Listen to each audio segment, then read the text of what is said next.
अब चलते हैं न्यूमेरिकल प्रॉब्लम नंबर 5 की तरफ, जिसमें हमारे पास X rays of specific wavelength given है। हम लोगों ने कॉम्पटेंट शिफ्ट को फाइंड करना है। आइए इस कंडीशन के मुताबिक हम लोग उसको कैसे फाइंड कर सकते हैं, देखते हैं।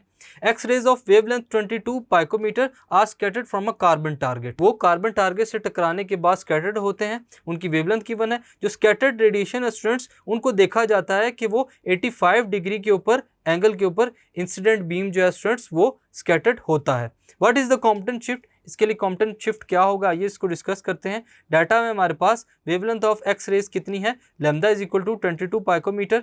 ये किसके इक्वल हो जाएगा, 2 मल्टीप्लाई बाय 10⁻12 पाइको की वैल्यू है मीटर्स में। एंगल ऑफ स्कैटरिंग थीटा हमारे पास कितना है, 85 डिग्री। कॉम्पटेंट शिफ्ट डेल्टा लैम्डा को हम लोगों ने फाइंड करना है। जैसा कि हम लोग जानते हैं स्टूडेंट्स, कॉम्पटेंट शिफ्ट के लिए जो डेल्टा लैम्डा की वैल्यू निकालने का फार्मूला होता है, delta lambda is equal to H over M naught C into 1 minus cos of theta. ये कॉम्पटेंट शिफ्ट यानी कि वेवलेंथ को फाइंड करने का फार्मूला है।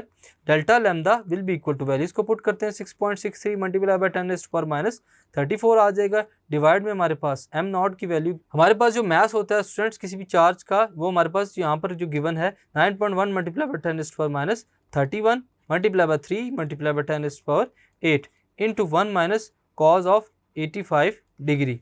Delta lambda then will be equal to 2.428 multiply by 10⁻12 into 1 minus cos 85 degree की value 0.087।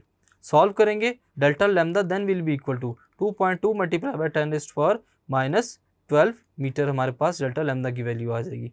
इसको पाइकोमीटर में कन्वर्ट करें, 10⁻12 को लिख सकते हैं पाइको में। Delta lambda then will be equal to 2.2 picometre. So students, this is the required Compton shift delta lambda which is 2.2 picometre. Thank you.